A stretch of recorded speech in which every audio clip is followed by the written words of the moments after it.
Hello, everybody, and welcome to the Baka podcast.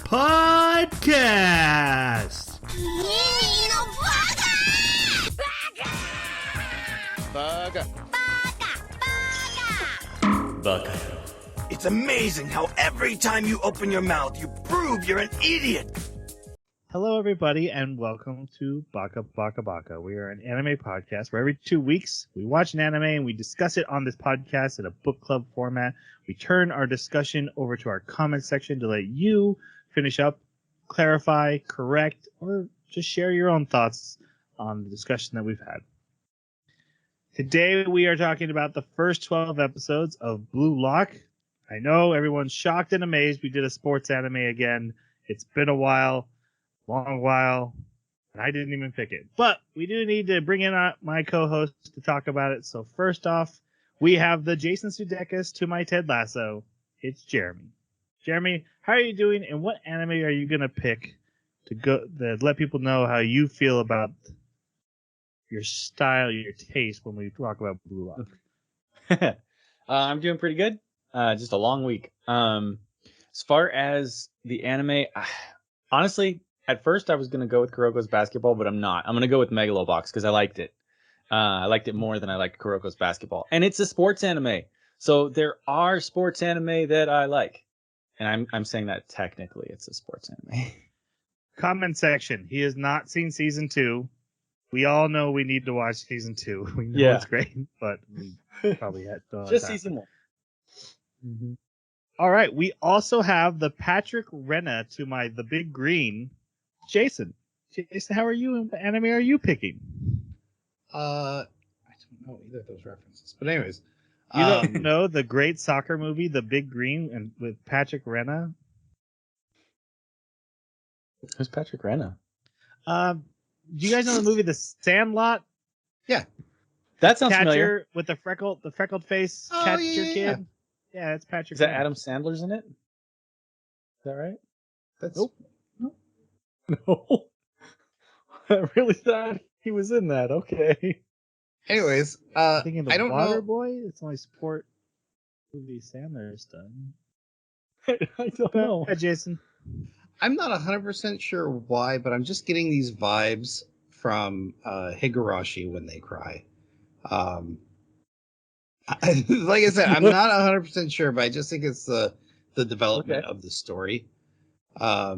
And I'm really, really liking the way the characters are developing, which they don't develop anything like each other. But that's an anime that I really liked.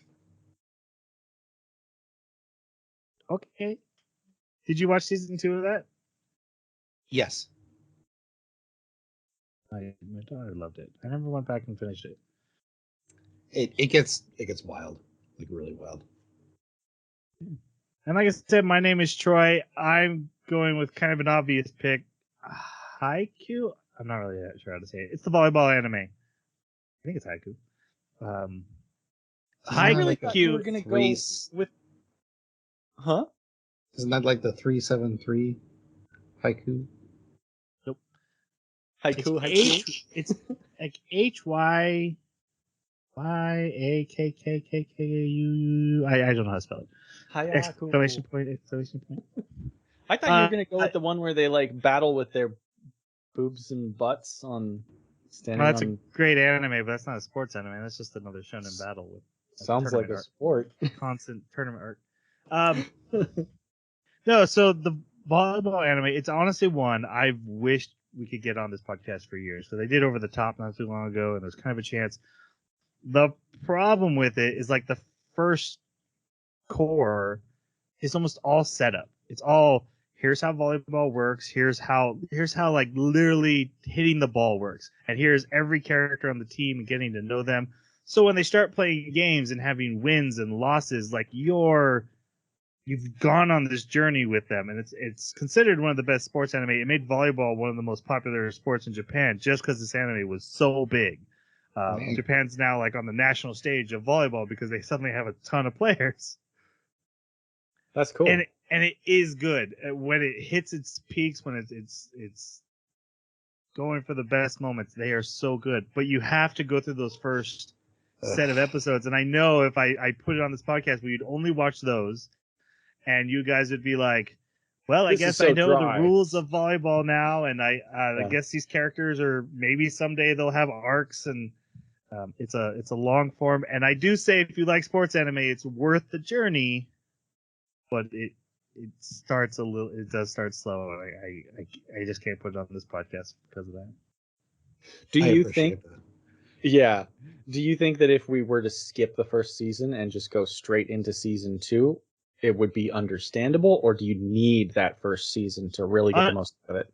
Understandable, yes, but the hype wouldn't matter. Like some spoilers, but there's a character who gets a big defensive play. It's a single play in this one big game they're having, but this character's been like a character who doesn't care about volleyball. I just show up every day and I'm just here because it's a club to do, it's an activity, and then he makes this big play and he gets excited, and knowing how indifferent he's been to the sport, and then suddenly he's fallen in love with it. Like you just feel every moment of it.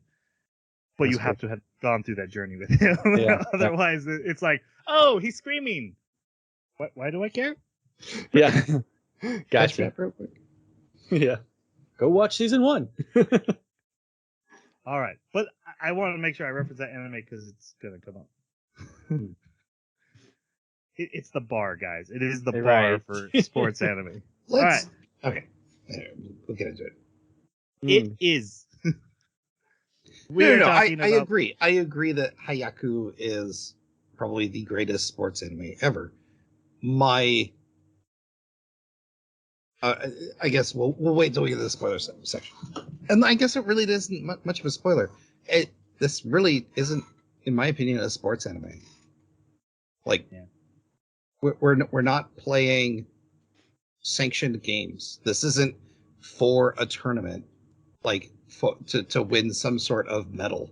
Like, it feels more like Survivor than it does sports anime. It just happens to have soccer balls in it.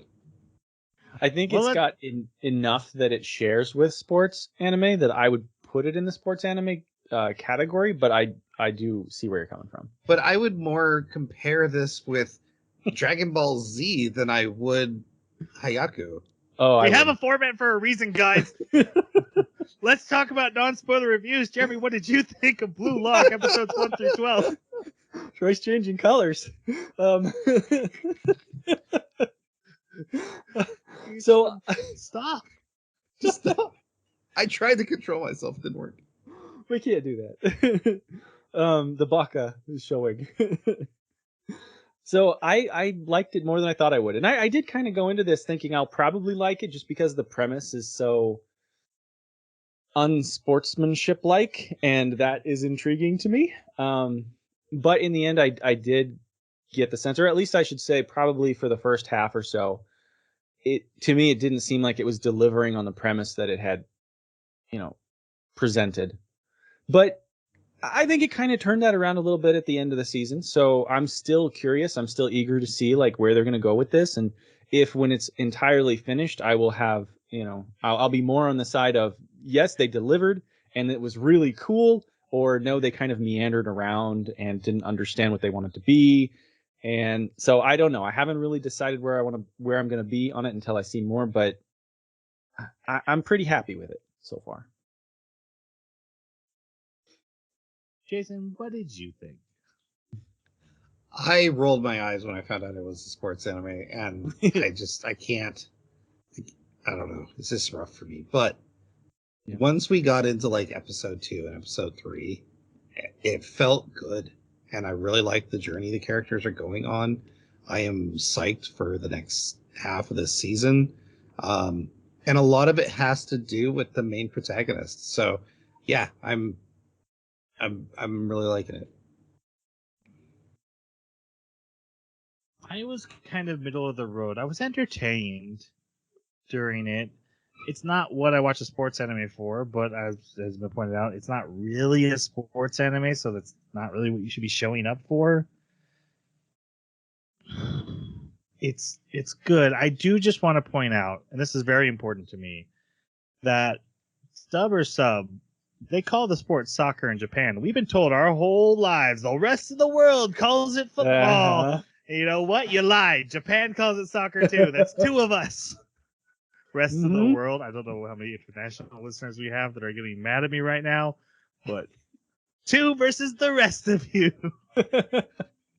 No, it's fine. It's a fine anime. I just there's some moments I got hyped for, but not enough for a sports anime.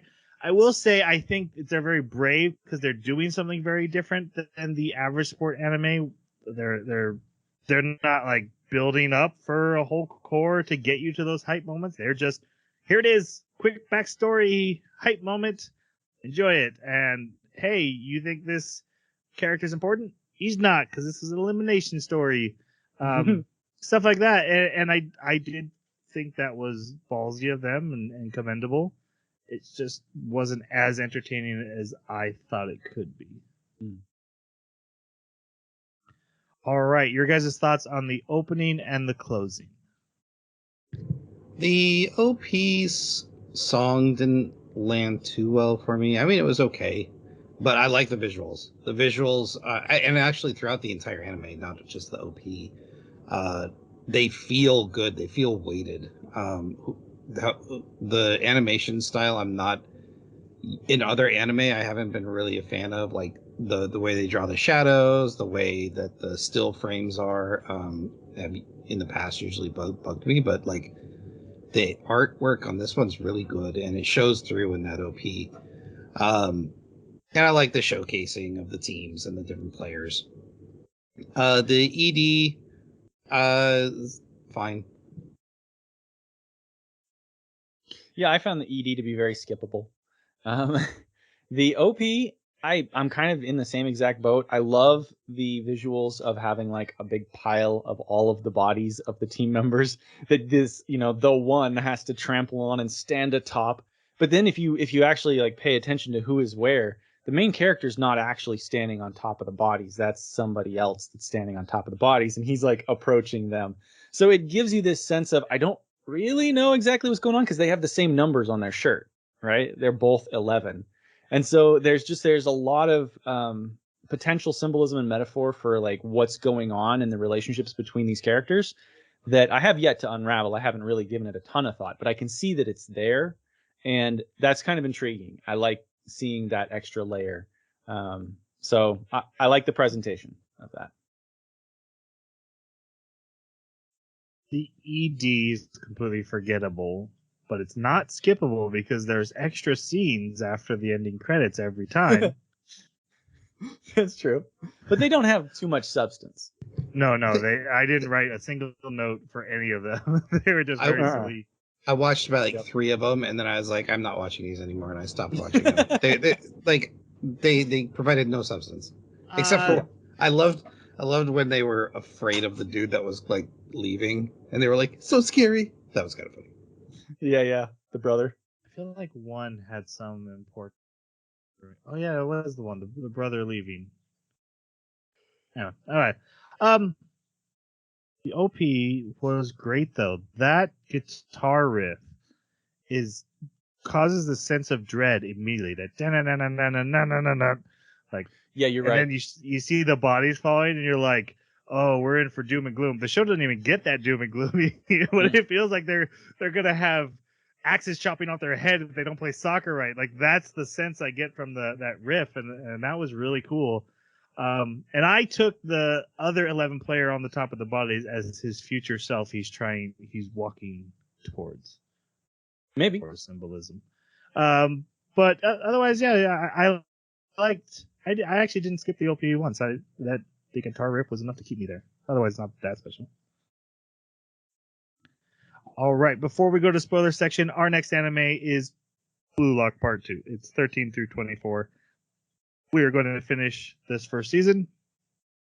I know, more sports anime on Baka Baka Baka. I know. It'll be a long time before we get another, I'm sure. Then we can go to the spoiler section. So if you have not seen Blue Lock, this is the time to step away from the podcast unless you want to be spoiled, in which case we will be doing that right now. All right, so we start with high school soccer players playing in a game to go to nationals, and our main character, Isagi Yuichi, is on a breakaway, about to score the winning goal, and he sees this perfect pass, and he does the teamwork, team first thing, and he passes to the other player, and the player misses the shot. And then the star player from the other team runs down and scores the goal. And so we start with this character who's like questioning his whole sense of camaraderie he's built over the years. His soccer career is basically over. If you're not going to nationals, you're not getting fame. You're not going on to play past high school. So he's crying. But he's a second year, right? So he has one more year. Mm-hmm. I think that's right. I thought it. Anyway, this is Isagi, our main character. What did you guys think of him? I find this character absolutely fascinating. Because he mentions multiple times throughout the anime that he doesn't have the best physique. He doesn't have the best striking ability. He's not the fastest. He doesn't jump the highest. But what he has is this strategical brain that allows him to basically tell the future. And his development of that is fascinating to watch. I do love that sometimes it backfires on him. It's not 100%, which is, that's real life in soccer.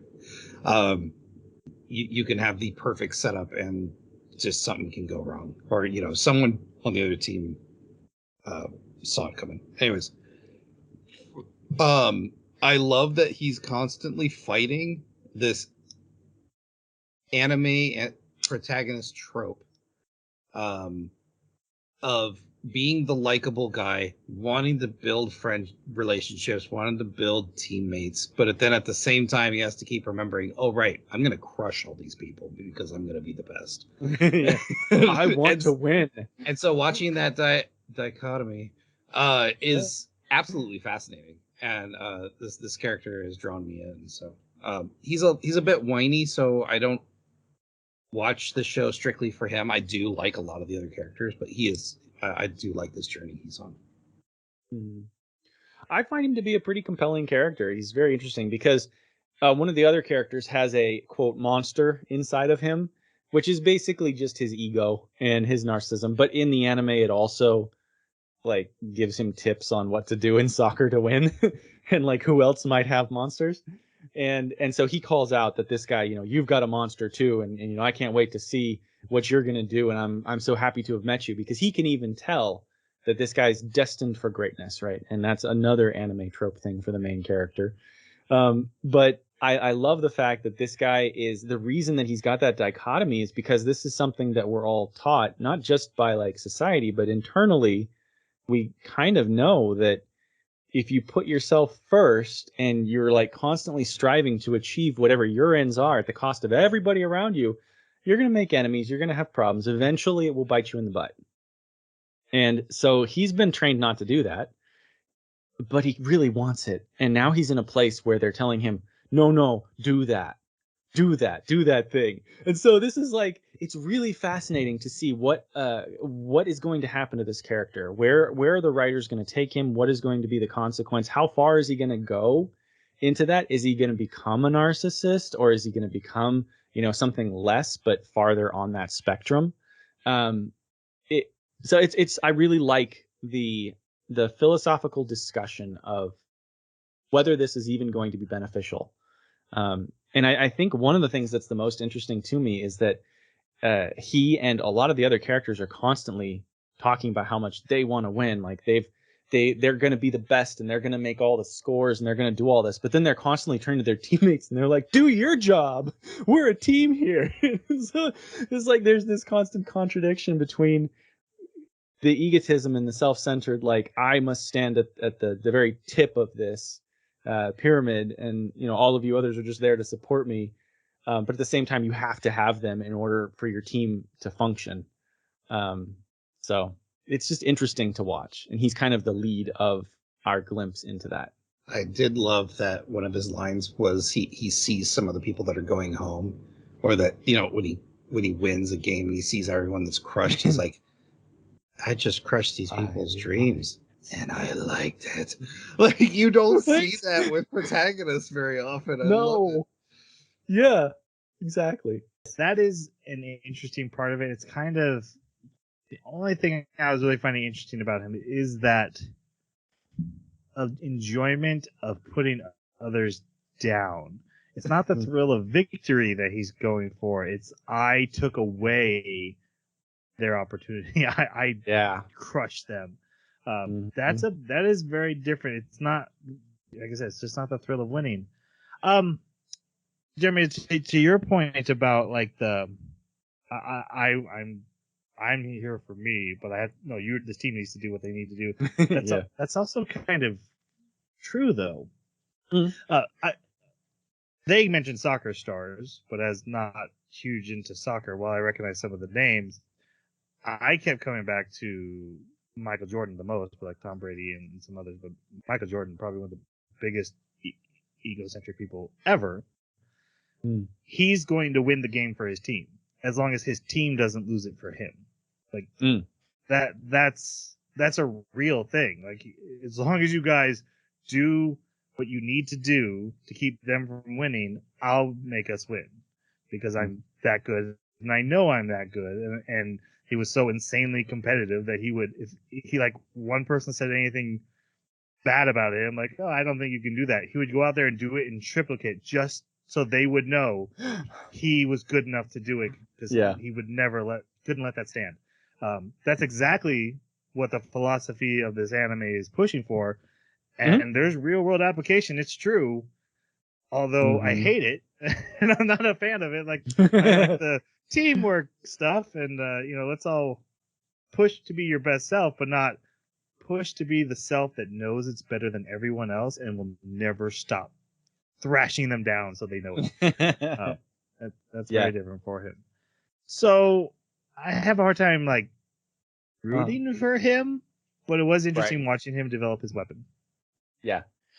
So to your point, I totally agree with you. I just don't think any of these characters quite match his skill. So none of them are so capable of single-handedly carrying the team.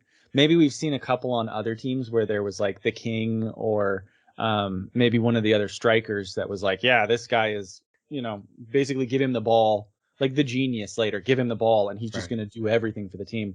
But at least for the team that we focus on the most, they're kind of even. Like even if you look at the score distribution, there's a few leaders in the group that are kind of carrying the rest of the people. But it's even like between them, they're like, we have to work as a team. Like I got to pass it to Chigiri and he's got to pass it over here to the big muscly guy that can draw away everybody. Right. And so none of them are like, okay, just get the ball to me and I'm going to take it all the way down there, score it, and nobody else has to play, which I think is what Michael Jordan would be in the soccer game, right? Just get him the ball and he's down there. At times, but I mean, he still, like I said, he still needed his team to pass him the ball. He couldn't. Yeah. They double teamed him. He's got to pass it off. And that's the trade-off is I'm so good. Now you've got extra focus on me and on my other average players. Yeah. It's funny. They all became household names, but it's like from the same team as Michael Jordan. Were you really superstars too? Right. Ancient history. Any other thoughts on Isagi? I have one more. So at the end, his power is the spatial awareness and be able to predict what things are going to happen. Combined with his other ability. What's this shot called? Strike. Direct strike. So his like, how do I score? By kicking a shot. No, Wait, it's more complicated than that. I think I get that, but they don't. But it is funny. It, so that I'm actually bringing it up so you can explain it to me because I don't know the difference between a direct shot and what every other shot in this game was. They do kind of imply it, but they don't visually directly. So it normally you're taught in soccer, you control the ball before you kick it, because if you just kick a rolling ball, there's a good chance that you're not going to hit it in the right spot. It's going to squirrel off somewhere.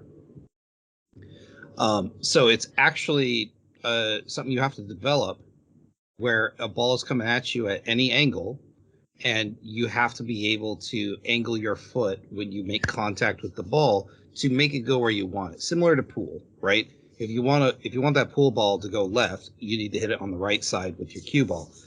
But you have to hit it at a specific angle, or it's not going to go in the pocket. It's going to hit off the wall, and then it's going to go wherever you want. Same principle in soccer. So when he was about to get the ball from a pass, but then the genius came up behind him, and he was like, "If I control the ball before I shoot, he's going to block me. So I have to do a direct shot."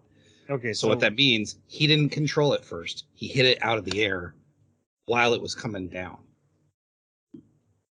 And he didn't even let it hit the ground. That's what caught me, was like the ball never touches the ground. He it's the difference between controlling the ball first and just kicking the ball. Right. So like in basketball, they're catching the pass and then setting it up for your shot versus more like an alley going up and just tipping it in from it being thrown at you.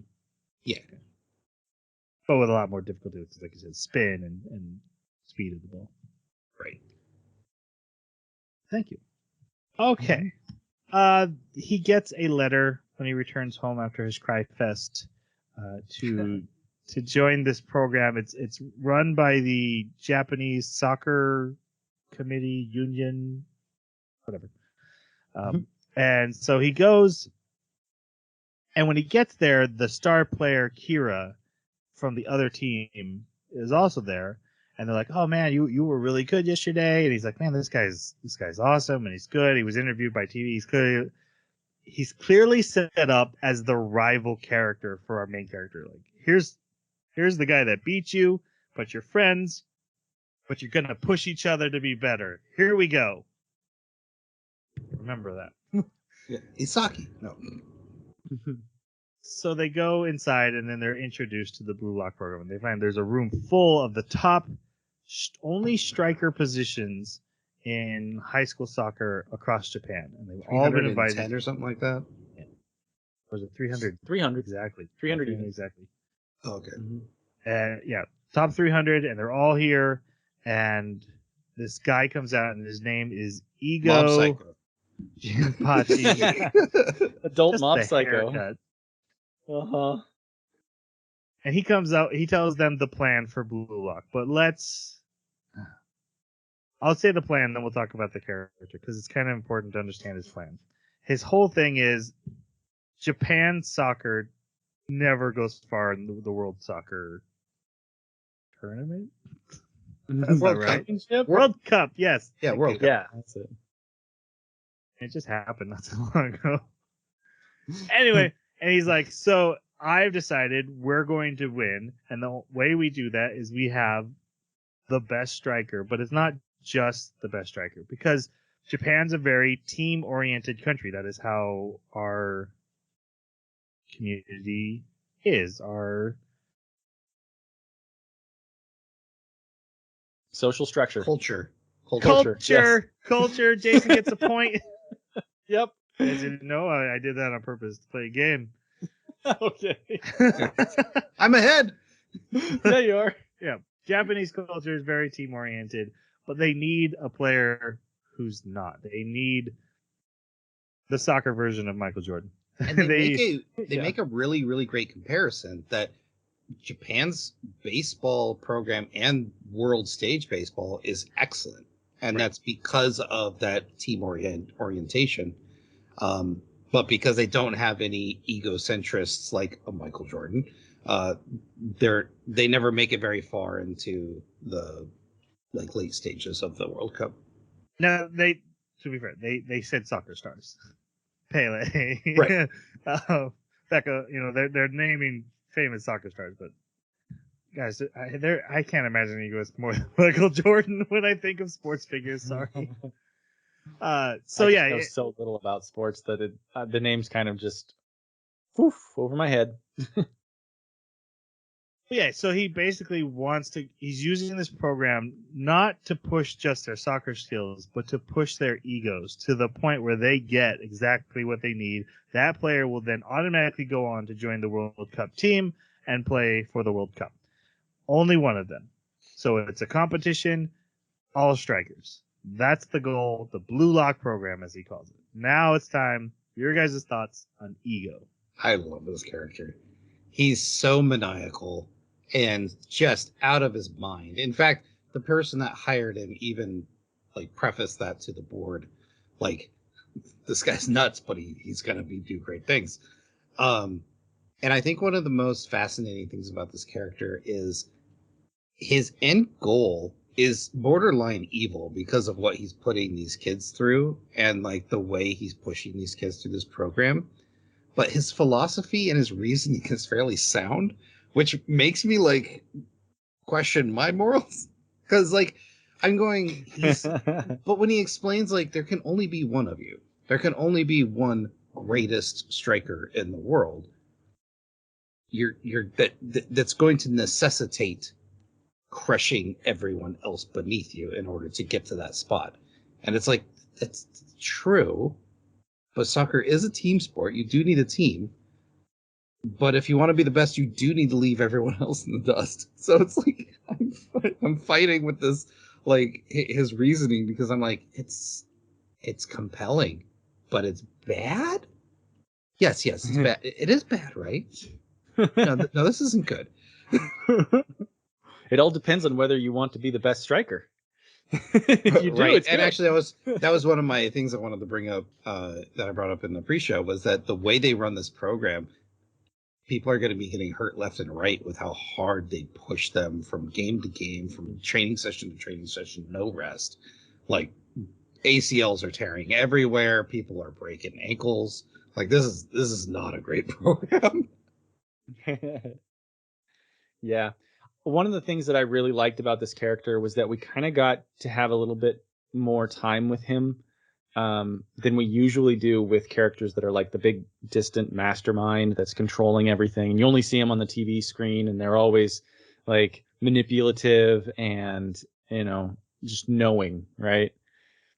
Sometimes we got shots where he's just in his house eating ramen, and the other government agency lady is there like cleaning his underwear, like getting his underwear out and going through his laundry, and they're just having a conversation about chores. And it's a very intimate moment that you don't get with these big bads. And I liked it because it made him more it made him easier to connect with, like you're saying, Jason, so that when you listen to his philosophy, you're like, okay, this is actually a person that's coming up with this. It's not just, you know, some egomaniacal monster that is meant to be a symbol for the idea. Instead, this is actually, you know, presented as a character and developed as a character. They have other qualities. They're more fleshed out. And so, I don't know, I at least find it more interesting to hear the philosophical idea and then also see the person. It paints a fuller picture to me, and I liked that quite a bit with him. Even though he is an egomaniacal monster. yeah, he is. But it's all for, you know, making the best striker for Japan. You know, it's for Japan. Right. I don't really have much to add from what you guys have said. Is that, you know, he says it, and I'm like, boo, and then you start thinking about it. Like, I mean, I hate the guy, but Tom Brady's probably the best quarterback we've ever seen. And is he an egomaniac? Yeah. Again, soccer is so far away from my sport. Basketball is a sport I play. Football is a sport I watch. But in basketball, I mean, you build teams around their essence, their striker, a guy who can be your guy, who's an egocentric, who, when there's 1 second on a clock, even though you have guys closer to the basket, he's 5 feet away from the 3-point line. You pass it to him, and he takes the shot because he's like, no, I can. And he does. it's like, no, that's not the right play to make. But no, he knew he was going to do it, and he did do it because he knew he was going to do it. And so Ego's right. I hate that. Right? But it is absolutely compelling to see him push his philosophy. I do think it's more complicated than that, and I definitely had issues with how he sets up the first phase that we really explore with these 12 episodes. But when we got to the second phase, I was like, oh, he addressed all my issues, so he's smarter than I was giving him credit for, and this isn't as fantastical as I thought. So I guess I got nothing bad to say about Ego. I like the ramen joke, which means, and he did mention he used to play too. He was a player at one point, right? I believe so. So after he explains and he gets some pushback, like there's some players who like, some of our teams are going to nationals, and he's like, who cares? If you want to be the best, you go through those doors and you go to the World Cup. And Isagi's the first one through. Like he's like, he doesn't hesitate, he goes through. But everybody, including Kira, they all go in. And I love that Kira says, I'm only going to prove you wrong. So let's. Oh, you didn't mention. He also says if you do go through these doors and join the program, and you are kicked out for any reason, your soccer career is over. You will never be able to represent Japan. Mm-hmm. So, like, that's the stake, right? You go in to be the best, but if you're not the best, you'd never play soccer again. Or at least that's the implication. It seems like you could go and go play soccer for a different team, but you'd never be able to represent Japan on the national stage. It definitely was more like, because everyone's dream is I want to be on the World Cup team, and he's like, that will definitely never be able to happen. There's no alternate routes to it. And it does seem like it's for him to create some stakes, but yeah, they could also go play for Germany. You know, like, if they were good enough. I don't think Germany's gonna be like, wait, you failed Blue Lock? No.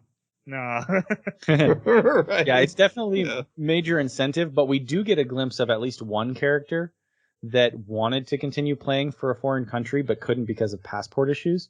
And apparently they're a super, super good player. So there must be, it's probably based on like you can't represent the country unless you have citizenship in the country.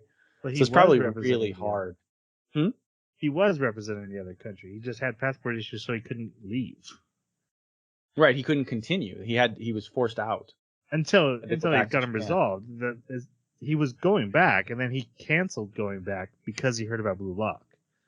Yeah, I guess my point is it's difficult, right? Because you have the entire population of that country that you're competing against. And he's why would they need you? Also, he's not in Blue Lock, that character, at all. No, correct. His little brother. No, he's a midfielder. Right. Mm-hmm. And actually, that was one of the things. He was like, is there someone that's going to come out of this program that's worthy of my passes? But that's literally what he said. I know it was. There's your ego. All right. They get these jumpsuits, which are disgusting. Just the thought you're around in like this wetsuit the entire time you're playing soccer. Yeah. Oh, that has got a smell. Yeah. But they also have digital patches that give them a ranking. So they're ranked out of 300 based on, and he says, my subjective opinion. I just randomly decide. So much. So to defend the wetsuits a little bit, it's very common for players to wear at least tights, because it helps with like chafing and protecting your skin as you run and keeping your nuts off your leg. How does that how do you handle sweat and the effect on like lymphs if you're wearing something like that for extended periods of aerobic? No, that's the thing. That's the thing, is it wicks away that sweat, or at least it pulls it somewhere else. Oh, really? It didn't bother me they wore it during the games. It bothered me they wore it everywhere else. And I understand they wash. They do wash, they glue it, but they sleep in these. And I'm like, yeah, sometimes, yeah. These are their only clothing. Except for the one guy who just gets upside down. Yeah. Yeah. All right, and so they get their first test. So he's in a room with a bunch of other guys, and Kira's there, and a ball is shot in, and Ego says, "All right, you guys are going to use the ball to play tag. Whoever's it when the timer runs out, and it's a very short time. It's like only a couple minutes. Whoever's it, they go home. There's 12 of There's you. 12 of them. Yeah, Yep. yeah. One's going to go, and we find out later the rest will be the team. So one thing that's hard, and this will be much worse once we get to the episodes, but it comes in with shonen anime, any battle system where I either recap it punch for punch or I say, and they fight. I'm going to go the very shorter route here. So if there's a moment that you guys want to call out in the moments, please let me know. But yeah, so they play tag. And eventually, after Usagi's been tagged and the guy has fallen down, and so there's an easy shot, timer's almost up, he'll be safe. He comes to realization, I gotta quit going the easy route. I want to take down someone better than me. And he turns and he kicks it at Kira right in his face. and the the timer buzzes, and Kira and Ego gets on the thing. He's like, Kira, you're out. And Kira starts freaking out. And he's like, no, that wasn't fair. That's not how it should have been. I got hit at the last second. And it was a surprise. He's like, no, you had time to kick it one more time. And if you were the kind of player that we're looking for, you would have. You need to go home. And this is what I was loved Ego's explanation because I hated this game. I felt just like Kira did. I was like, this is dumb. What is this exercise? I just love that they set up this character as like, okay, here's going to be our two main characters. And then they just pluck the one and like, nope, not that anime. And that's why I also loved what he said when he went in is like, I'm only going in to prove you wrong. And he's like the first one kicked out. He also kind of shows true colors once he's lost, once he's not the obvious best and winner of the team. He's suddenly very upset and grumpy, calling out others as losers. But everyone else gets to stay. And this is like Isagi's first. That felt good to ruin his life. Also, we come to find out the room is the same size as the goal box. And so that was the test is like, can you maneuver inside of a goal box accurately? So a couple other players that we meet through this game that become major characters. The first is Kunigami, who looks like Ichigo got swole.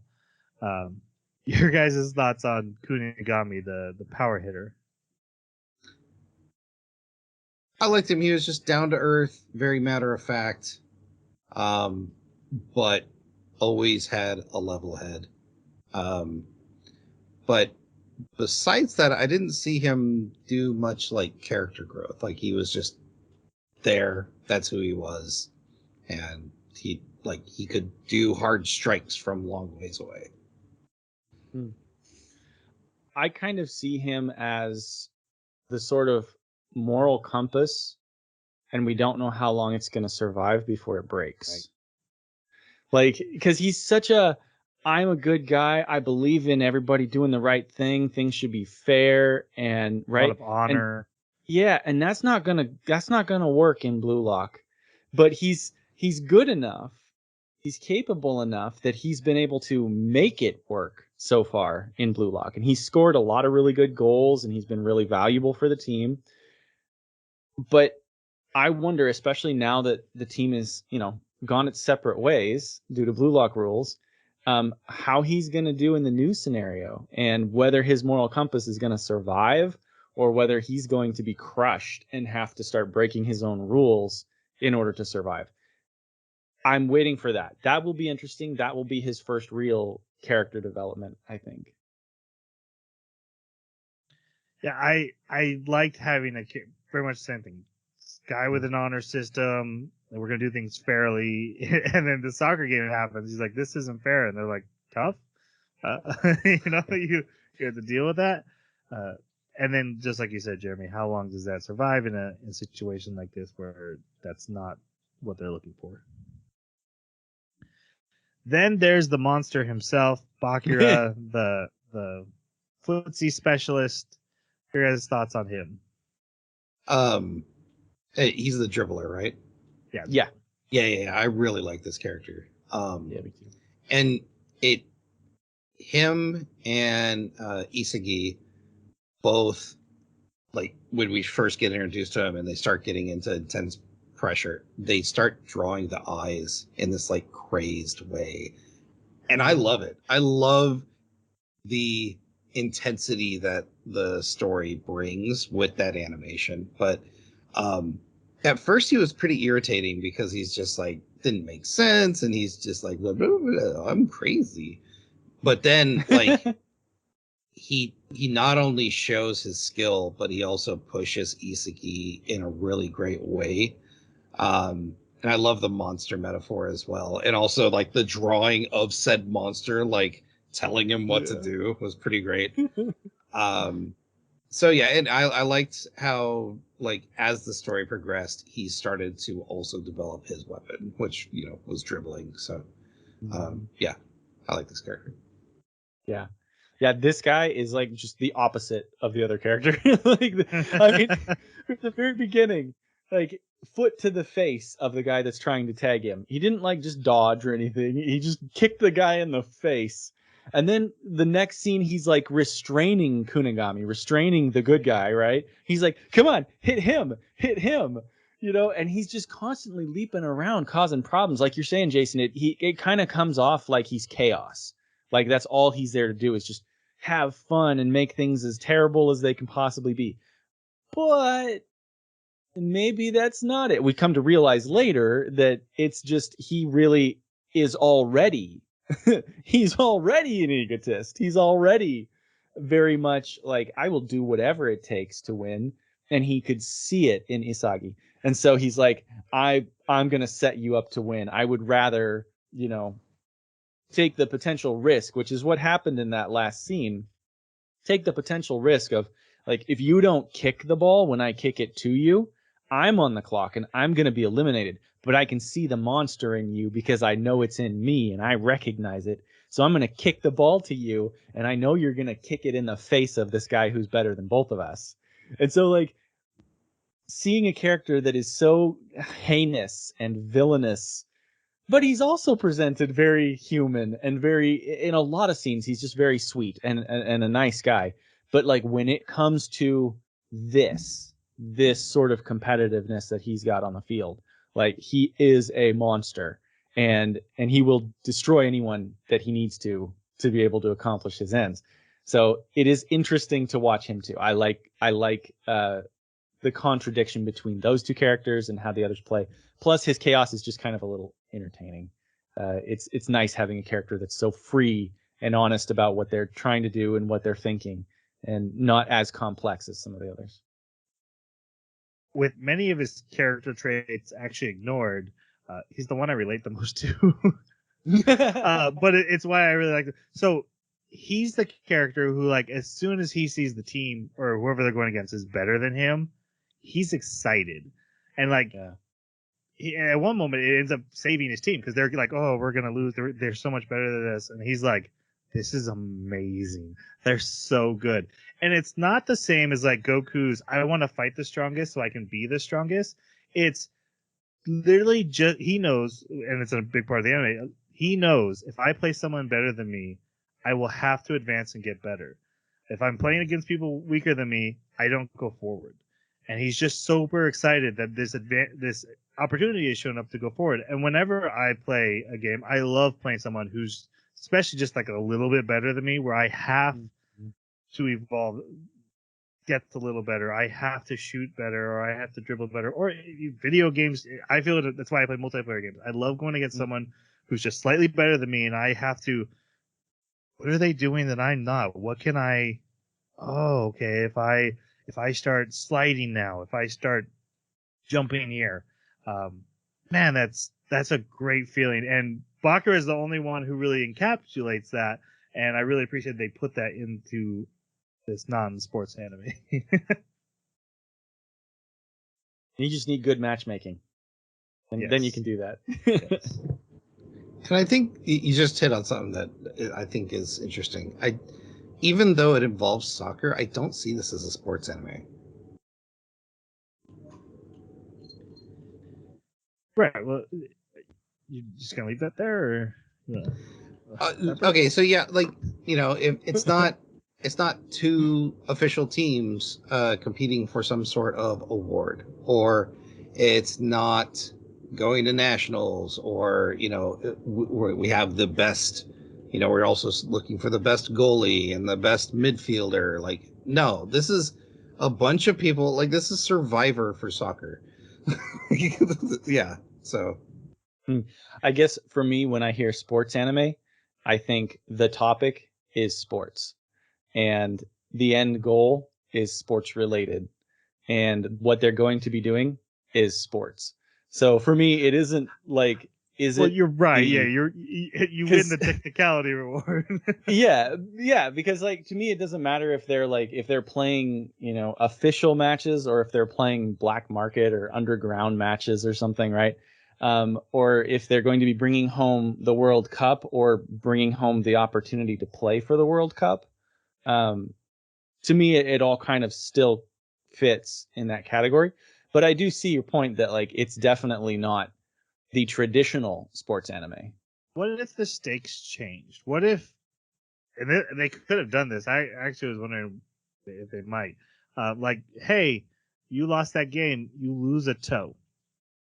That is, to me, that becomes like a 50-50. Like, you are in a hybrid anime at that point. Like, you still are sports because the topic is sports, but when the stakes are that high, you've suddenly jumped into like gore, probably seinen or something. Anime. Right, and I know when we did the basketball, and I think we talked about it even with Megalobox, is that what usually pushes you guys away from sports is those low stakes compared to what we usually watch. We're not battling for our life; we're battling for the trophy, and that just seems trivial compared to Goku trying to save the universe or whatever we usually watch. So I just wondered if the sport had those higher stakes, that which alter it enough. That would alter it out of the sports category for me. I mean, look at Space Jam. I didn't watch it. The old one. You've seen the old one. I didn't watch the old one either. With Michael Jordan? What? No. I'm not into sports at all. That is calling that sports is a stretch, like Michael Jordan did in the final scene of Space Jam.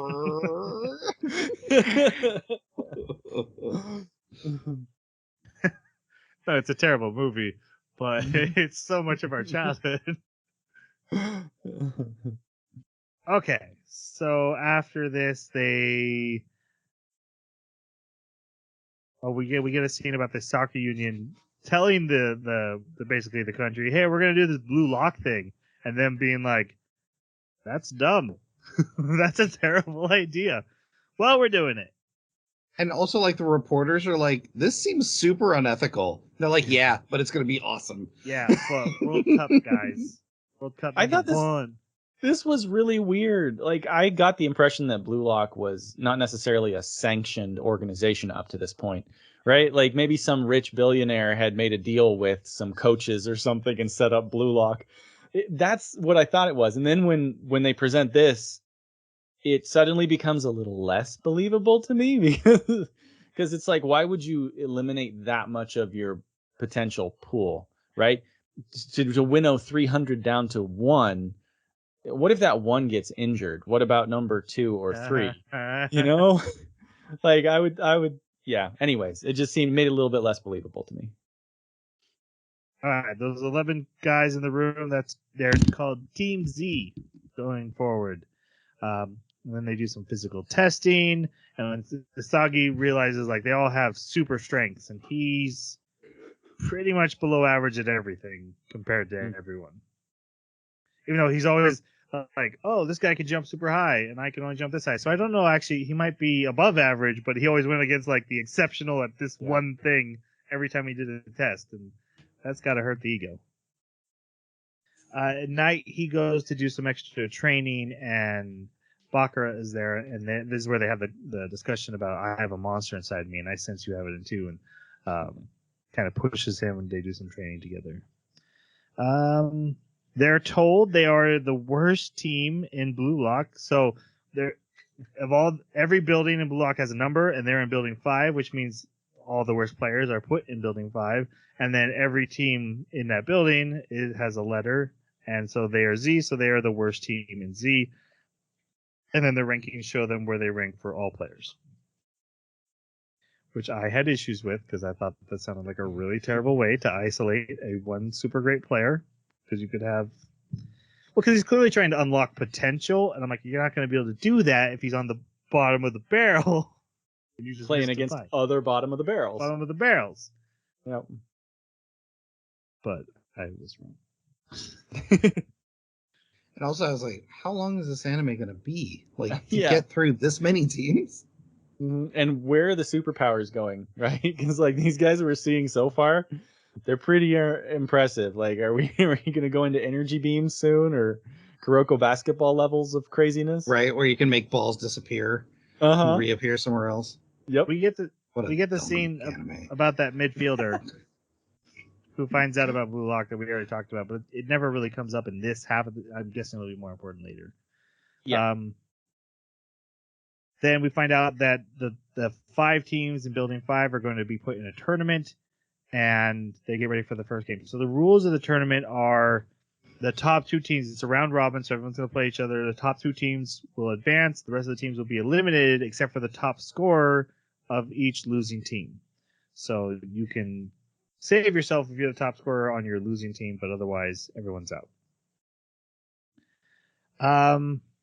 So they start playing this first game. They're against X, and it's just chaos. And they're told you're starting at 0 and you need to reinvent your idea of soccer. And you know, Isuke spends a lot of time thinking about this, probably too much time if you ask me. But yeah, it reminds me of when I was in 2nd grade and we had a soccer ball on the field, and so every kid just runs up and starts kicking at the ball at the same time. It's what it is. But Team X has a player, I think his name is Barrow. Yeah, he's I the think king. that's right. Yeah. The king. He's the king. He steals the ball and he scores a goal, and because of that, his team kind of gets into positions, all in support of him. Jeremy, in our pre-show, you had kind of brought up this topic of how you don't think this really works. And I actually disagree with you. I didn't say anything then because I definitely wanted to blindside you to give myself an advantage. But can you explain again why that doesn't work for you? Well, what didn't work for me was just the idea that these guys completely forgot about teamwork as a general idea. And that seemed to be what Blue Lock was about.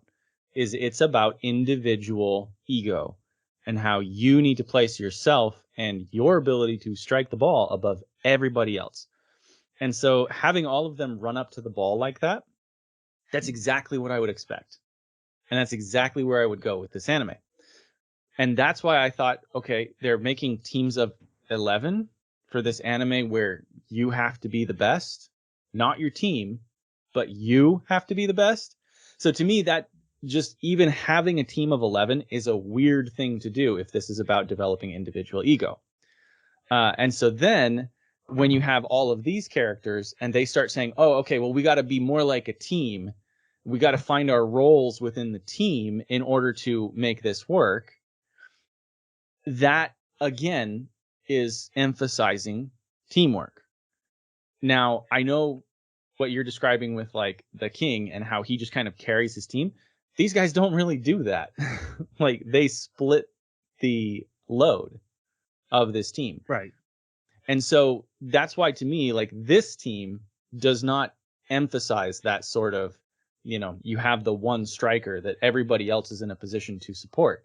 Instead, it's like, oh, okay, we're going to take turns rotating, and we'll all take a turn in our team and have our approach emphasized to see if that approach works. And everybody will support that person while they do it. And then we'll rotate and we'll all support this person. And it just more and more was like, okay, so this is basically, we're not teaching them about how to be the best individual. We're teaching them about what teamwork means. And we're teaching them about how to find the strengths of a team in order to determine how you should position each person in the team and how best to make use of the talent in your team. So it's about team building, not about an individual ego that you're trying to build. That's Troy, what I did saw. you have something to counter that? Because I have a whole bunch of thoughts. I know you. I can see it on your tongue, and you know what? I talk too much in this podcast anyway, so you go. Okay, Jeremy, I think you're making a bunch of assumptions that are not founded within the anime. And so, Okay. yeah. So one of the main reasons that they do this exercise, which really doesn't come to light until halfway through, this is not about building teams. This is not about teamwork. This is not about making everyone find a role that they're comfortable in. This entire exercise is to bring the cream to the top. This is to find out amongst this group of 11 who's your biggest egoist. Because the biggest egoist and the best player and the most skilled is going to naturally take the reins of the team. What happened with Isagi's team is he ends up taking that role by the fourth game or so. But the thing was that all of them were so level as far as playing ability that their egos continued to fight. And the only way they could find compromise was to have a turn system. And it still didn't work that great for them. So Ego was not attempting to teach them anything. He was not attempting to show them the value of teamwork. That just happened to work out that way. The reason Barrow was able to rally his team against or with him and them find their positions is because it immediately became clear that Barrow was the best on that team, and he was the biggest ego. It's actually set up by Ego on purpose.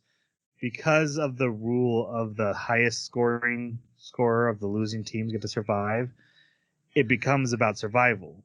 So Barrow is scoring, he scored twice now, and then the rest of the team is like, oh crap, I'll never be able to outscore this guy. The only way I get to stay is to make sure we win, so I'm going to keep feeding him, and then maybe someday, but because they've gone into survival mode, they're no longer being egoist, and thus, again, like Jason said, the cream has risen to the top.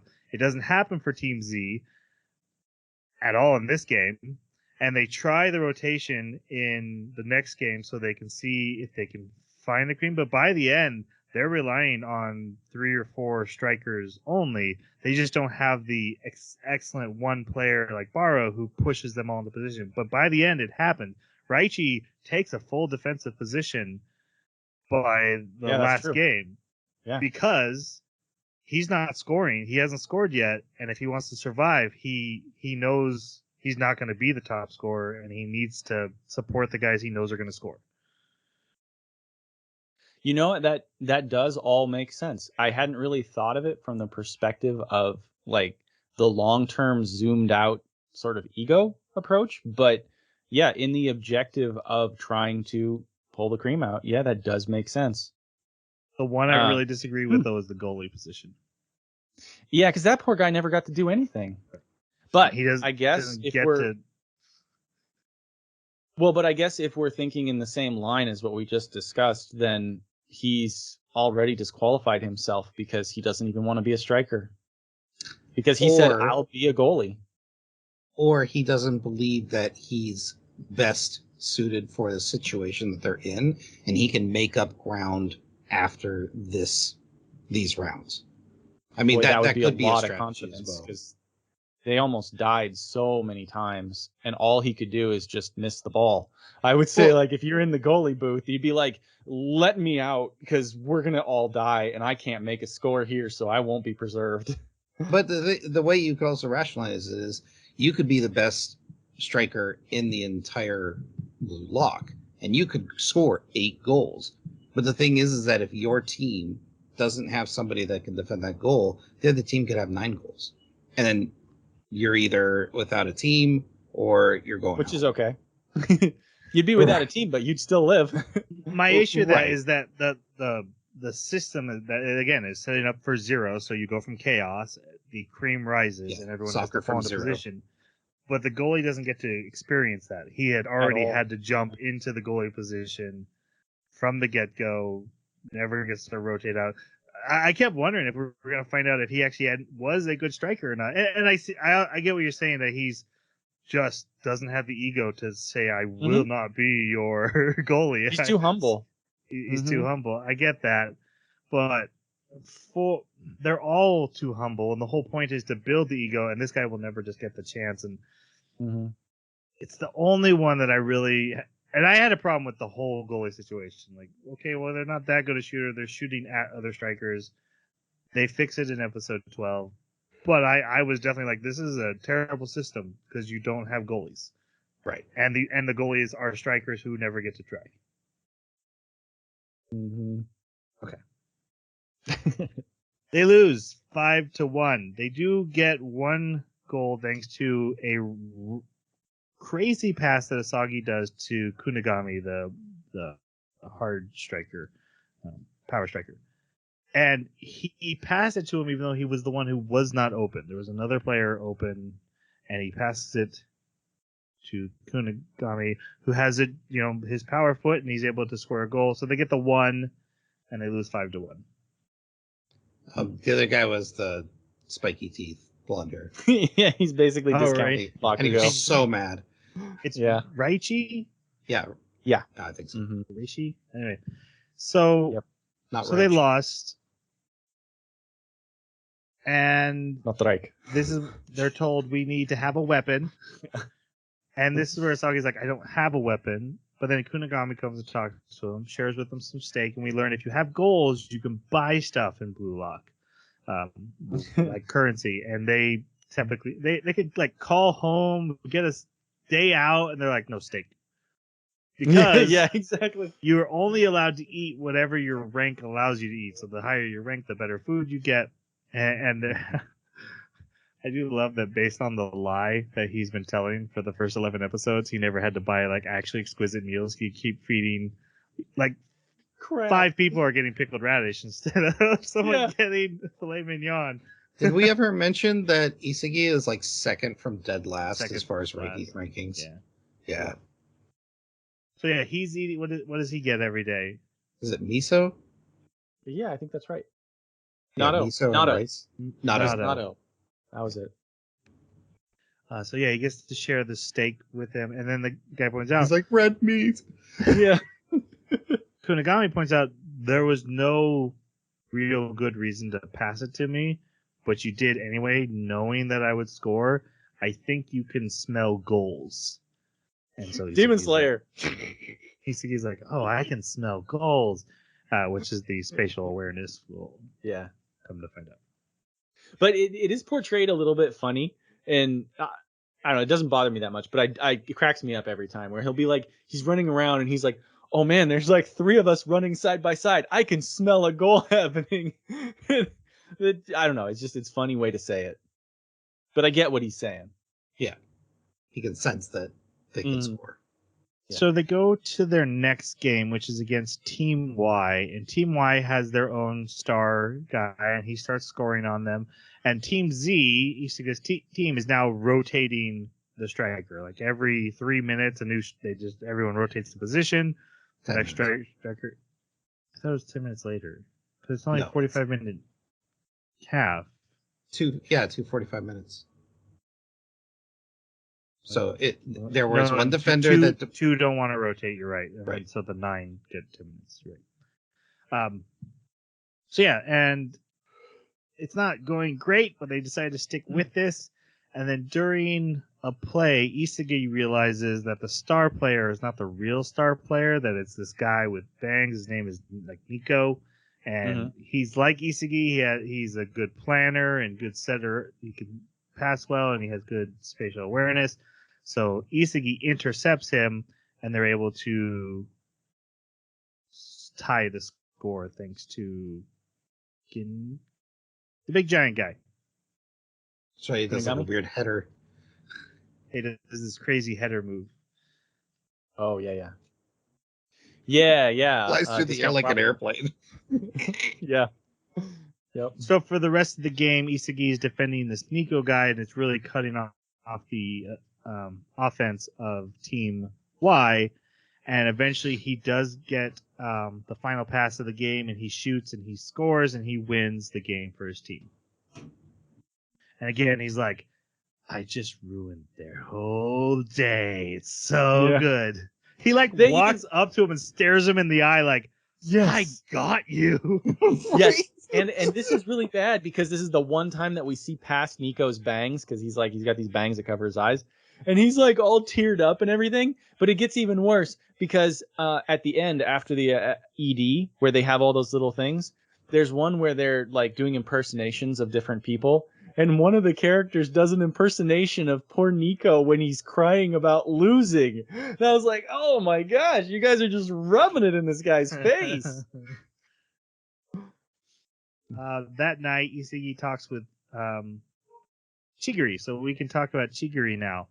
Chigiri is, we'll find out, the speedster of the team, but is a player who had previously torn his ACL, and everyone thinks he's a girl because he has beautiful skin and beautiful hair, especially his hair. His hair is gorgeous. He's got a nice braid. Braiding it, yeah. Even when he's like trying to restyle it, it still comes out like elegant. Yeah. So I was finishing like the last 2 episodes this morning, and my kid comes up and he's like, "Who's her?" And I was like, "Em." Yeah. Welcome to anime. Right. Yeah. The dudes are super hot. Your guys' thoughts on Chigiri, because this was probably my favorite character. I really like this character. A little mysterious at first, started to drag on a bit. The mysteriousness got a little bit irritating, but it was well worth it due to the payoff because of this fear that he just didn't want to share with anyone, but he knew it. I loved his reasoning. He was like, if I fail here, it will end my soccer career, and I can stop obsessing and dreading over the fact that I can't be the best, and I can go on with my life. That makes sense. Like it's a very depressive way to look at it, but I understand that standpoint. But the fire that Isagi lights in Chigiri it's great. It's a bit of storytelling. The other thing I love about this character and the way this anime handles backstories is fantastic. They don't go middle of soccer game, a really pinnacle moment, and then they do 2 episodes of backstory and then we get back to it. No, we're going to take 5 minutes, tell you why this person's important. We're getting back to the game. Like, I guess, did they still do that? I know that was something that happened a lot in older shonen, but I haven't seen it as much. And DBZ, and Okay, but those are old, Jason. Those are older. Yeah. What about, My Hero Academia did a pretty good job with it too, right? Yeah. Yeah, the common way to do it, this actually felt very, my opinion, again, this isn't based on any fact. I felt it felt very standard today's shonen of quick 5-minute backstory right in the middle of the story to tell you why this is emotionally important and go. It's like everybody learned from Naruto. Right. Yeah. I thought this character was fine. Didn't really resonate with me quite as much, but was still interesting to see, especially like just the concept of, do you have quick reflexes and are you a sprinter versus are you a long distance runner that can sustain and have a higher, faster, better speed over long distances. That was kind of cool. But ultimately, especially where things were left at episode 12, I think Chigiri's going home soon. Like I said, my favorite character, mostly because the hype moment that Chigiri gets is probably one of the best moments I thought in the anime, and not many other characters get that. Here's my backstory. Here's what's holding me back. Here's me surpassing my limit, and here's me going plus ultra. It was very formulaic, but it's a formula I don't mind from time to time. So And it was relatable. Like the fear of re-injuring an old injury is something very relatable. Right, and tearing ACL, it's not like I broke my leg. It was like, oh, that's a sport injury that I know that I've heard. You follow football, and that's something that's happening. You hear a player, right, they tore your ACL. Oh no, that's career ending if it's not taken care of right. So that, I felt the relatable thing too, and having the freaking brothers taunting him on crutches. Oh, Not yeah. so good now, are you? Like, okay, let's get him. Let's take these guys down. He actually fights with Chigiri here because he's trying to like motivate him and be like, yeah, you could do it too. He's like, no, I can't. Like, well, what's your secret power or what's your weapon? I'm not telling. Which I do agree, Jason, that it was took a little long. I'm not telling. Yeah, I'm too mysterious. I kept wondering, why are you here? You're clearly not giving it your all. Why are you here? All right, so the rankings are updated, and Isagi is now the top player for his team. And so after practice, he's like, I'm going to keep doing endurance training because I'm behind everybody else with my endurance. So I'm going to do some extra training. And everyone sees it, and they start doing it too because he's the top player. And he's like, ooh, people are following me. Stroking his I'm a ego. celebrity. Yep. Then they get ready to play Team W, and this is the one with the two brothers. So there's one brother who just makes faces, and another brother who's always saying what his other brother's face means. But their power is that they communicate great, which was immediately like, you realize this is a one-person thing. It's like, if your power is two of you, you have a finite distance you can go together. Fuck with that. But they were good, proper jerks, and I felt they made good antagonists compared to like some of the other players we meet who become interesting. You start like, oh, I kind of care about them. These guys were just good bad guys. It does make me say though, I didn't feel the other players and the other teams were as fleshed out as I would have liked, and that's a Hayaku specialty. Is like there's multiple episodes for every game, and you get to know the other team. So by the end, you're like, they could have had their own anime, and I would have been rooting for them because they have jerks and they have nice guys and they have friendship dynamics and reasons they're there, and you get to know those other teams. So when they're fighting each other, you're like, don't let the ball ever touch the ground because I want everyone to feel good. This one's like, no, these guys suck, so they have to die. And these are red shirts back there, and they don't matter. Yep. And Mute Brother, his eyebrows pissed me off. It's just like, why? Both of them. The Why'd dragon you draw eyebrows? them that way? Yes. Well, did you Come see that on. the other guy had dragon like shavings into the side of his head to match? Yes. Like it was clearly sculpted to be dragons to match his brother. They both know Chigiri. They were the ones that taunted him when he was on crutches. And in this game, it goes really well for Zeke. Kuon, who is, we haven't really talked about it, he's basically taken on the role of coach. They call him coach because he's always the one who's like, we need a plan. We've already lost a game. We can't lose again. He's the one who came up with the rotation. And during his rotation, he scores 3 goals. He gets a hat trick. And they're like, oh my gosh, this is rocking. You got the hot foot. Let's go. Halftime. After that, he keeps messing up. Oops, I accidentally passed the ball to them. Oops, they stole it from me. Oops, I missed. And they're like, hey, don't get down on him. We're all trying our best. And then Isagi notices he's smiling and confronts him. And the two brothers are like, oh yeah, he's totally betrayed you. He totally told us your entire game plan, and we let him have 3 goals, and now he's helping us so that we win. And they're like, go on, you wouldn't do this. He's like, of course I would.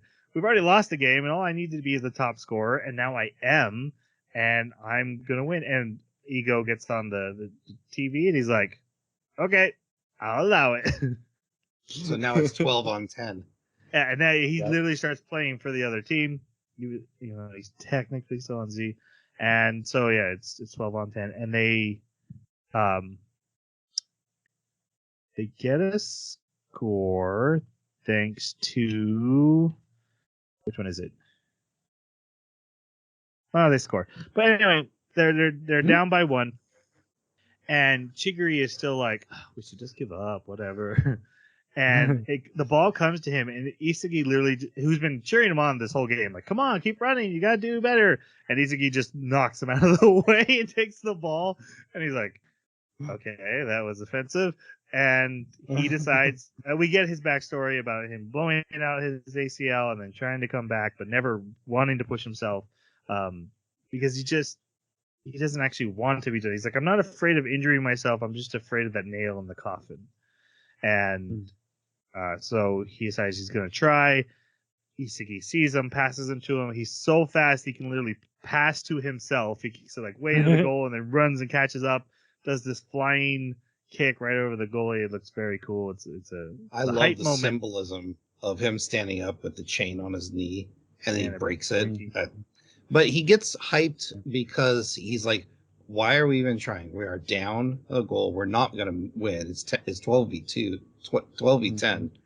But then he's like, but Isagi's fire and his ability to push is just making me hype. In character. Yep. So they end up tying, which leads to Team W, right? The brothers start beating the crap out of Kuon for not properly losing the game.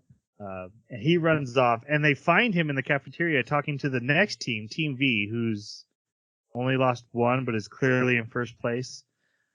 Or are they undefeated? So they're undefeated. They're undefeated at this point. Yeah. But I just wanted to say, like, this game, this twist of how Kuon betrayed them and everything. Yeah. That's what I was expecting. This is what I wanted to see more of. The first elimination and then this, where you actually have people that are like stabbing each other in the back because they know that they can't beat this guy or they can't beat this guy. So they sabotage them. And that's what I thought I was getting with this, instead of like, how do we make a team that succeeds and then have the cream rise? It does the same thing in the end. Like, you get really good players, but you don't get as much of the conniving, like, you have a great player, but a lesser player stabbed him in the back and took him out of the match, you know? So I really, really liked this match because this is what I was looking for in this anime. And I think this whole first half of the anime, Ego is not looking for the best skilled player. He's looking for the most egotistical. Yeah. And once he finds the cream or the egotistical ones, then he puts them through the skill training. And I think that's why the goalie doesn't matter in this half. Right. You're right. Well, I don't know. I mean, the goalie for each team, I don't know what their deal was. Like, maybe their goalie cycled in and cycled out. But just like, I don't know, to say, yeah, I'll be the goalie in every single match. That's like, you have no ego. Sorry, man. And that's the point. That's the point of this, right? It's like people that are willing to step back are they're gone. I'll say I love the Kuon twist. I loved it. I didn't even see it coming. I was like, I didn't either. Whoa, got me. Same. Good. However, and I think actually Ego would agree with me. This is not what the program is meant to do. Oh, 100%. This isn't Ego. This is more of the survival. Because if Kuon's ego was really pushing him, he'd be like, I don't need to cheat. I'm the best, and I'm gonna get there. The king guy is the best. He's the perfect ego. Yeah. Yeah. He's like, I'm the best. And that's just the way it is. If you're on the court with me, you're already insulting me just by thinking you can step on the court with me. That's ego driven. Whereas what Kuon did is, evil and stabbing people in the back and not believing in himself, not feeling I'm good enough to do whatever I want. But because it pushes the other players and pushes their ego, I think that's why he allows it. Don't know. Well, I mean, he calls him out later. He's like, this is not, you suck. You don't even have the balls to go out there and be, the most egotistic. Yeah, he does. So Ego completely agrees with you, and I do too. But I think if you're having a competition where people are genuinely trying to figure out which one of them is the best, if you know you're not the best, but you still want to win because your ego is so big that you're like, I need to win, then stabbing someone in the back that is better than you is human, like it's bad human nature, but it is human nature of like, and so I liked it for that reason. Like you're gonna have some people that are they're gonna really excel and they'll be egotistical and they'll be able to live up to all their claims, and then you've got these horrible, cunning guys that come in and just mess everything up. Yep. And it's cool. And like we mentioned, part of Ego's plan is to push some of these players into a survival mode so that so they have to support. Well, his survival mode just went a whole step further than anyone else did. So it does completely fit into what's going on here, and I love the twist. Mm. And I love that they catch him doing it a second time. Yeah, they get to the cafeteria and he's talking to the stars of Team V, the undefeated team, and he's like, "I'll give you guys the details," and they're like, "No, We don't care. you suck. We don't care." Again, now that's some ego, because they're like, "We don't need help to beat pathetic losers." Yep. Which leads us to our next main character. Now he's partnered with his best friend Rio, but the real main star of this team is Nagi, who is one of my favorite tropes. I'm super lazy and I can't put effort into it, but I have super amazing talent skills. and I like to the point where like, hey, let's go to our room. Oh, too much hassle carrying me. Right? Yeah. Can I So get you back? What do you guys think of Nagi? I did like Nagi. Because I appreciated his backstory. I love that, again, Isagi lights a fire in this kid, and he's just, it brings out the monster, and then later on it really pays off because he's like, I have to know more, and I think Isagi is the key to it, so I'm gonna abandon my friend. I found this character fairly compelling because he's like this sleeper hit that turns into a monster. Yeah. At first, I was a little bit like disappointed just because I know you like this trope, Troy. I actually find it a little bit annoying because it's such an extreme character. Like, even if your talent is amazing, you know, if you're that lazy, I just can't find it believable. But I do understand that's what makes it a fun trope. But that one kind of bugs me a little bit. But the character grew on me a lot, especially when like the thing that awoke in him was this monster of curiosity. I'm like, you've never been curious about anything? Okay, you're a funny character. All right. Yeah. Life just bores him. Yeah. Like life just bores it. Everything just is inconsequential. Nothing matters. He even asked at the beginning of the game, how many goals do I have to score to like basically lay down? Yeah, exactly. I'm gonna play the whole game. Just tell me the minimum I have to do to get out of here. Yep. Right? Yep. And I really liked the twist. I kind of saw it coming when they were picking teams and he abandons his friend to go with later on. Yeah, I kind of saw that coming because I was like, okay, why are they there? Something interesting is going to happen here. But I still really liked it because it changed the dynamic so much of what was happening. That again, that was another moment where the anime shifted into that very clear survivor. He just basically slit Rio's throat, leaving him just to kind of make it on his own amidst all of the, other survivors.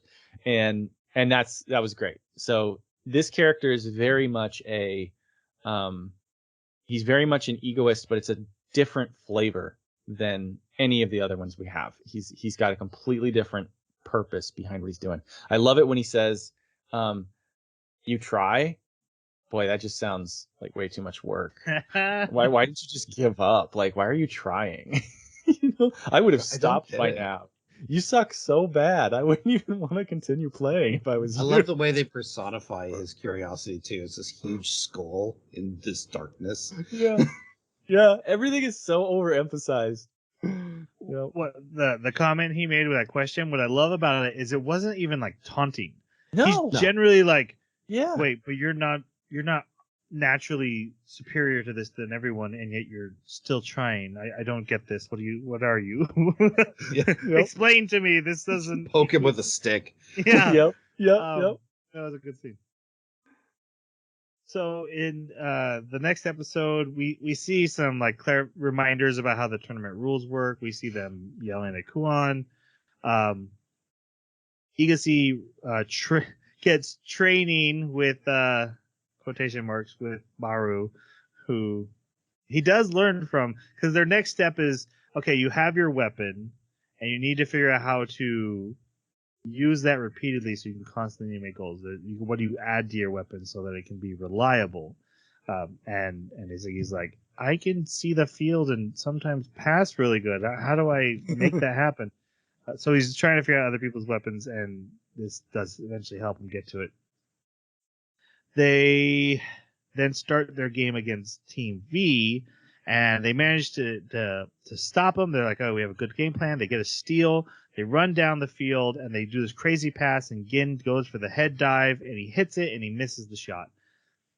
And then Team V's like, hey, let's try that. And Rio does the same crazy pass the other way, and Nagi jumps up and catches it with his foot and does this ninja move and then scores because he's awesome. He's like, okay, that wasn't even that hard. Why did you guys not score?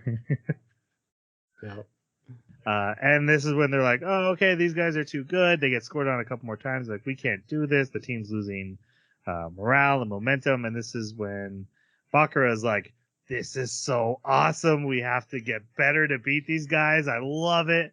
And he goes down and he jukes like 6 guys in a row, taking his weapon and making it reliable by making it even more spontaneous than it already was, more improvisation, and he gets a score.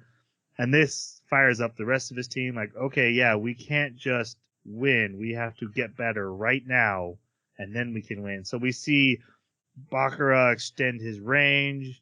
We see Chigiri focus more on long distance running because the other guy is just as fast or faster than him in short distance, so he starts focusing on his long distance sprinting. And Isagi gets his here, right, where he's like, okay, I can predict where things are going to be. Yeah, the puzzle pieces start to fall into place for him. Right. He starts calling it a simulation. Now, is it Bachira is the dribbler? Yes. Okay.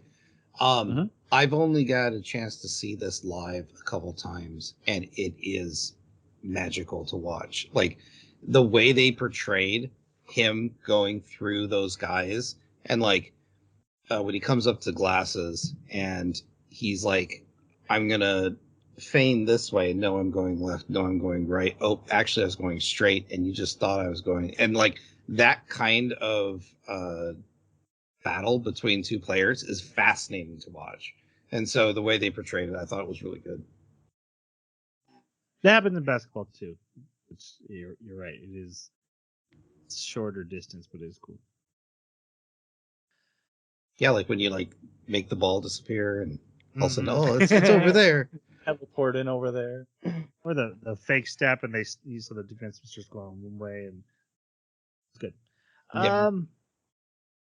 But Nagi is like fascinated by everything that's happening, especially Isagi, and he starts trying, especially because Rio, who's like flanked by Raiji, the Bakugo copy, and he gets pissed, knocks him in the throat once, gets a yellow card, and he starts like, I'm gonna lose. We're gonna lose. I'm gonna lose the first time ever. And Nagi's like, oh, I can't let that happen to my friend. And he starts trying, and he's like, oh crap.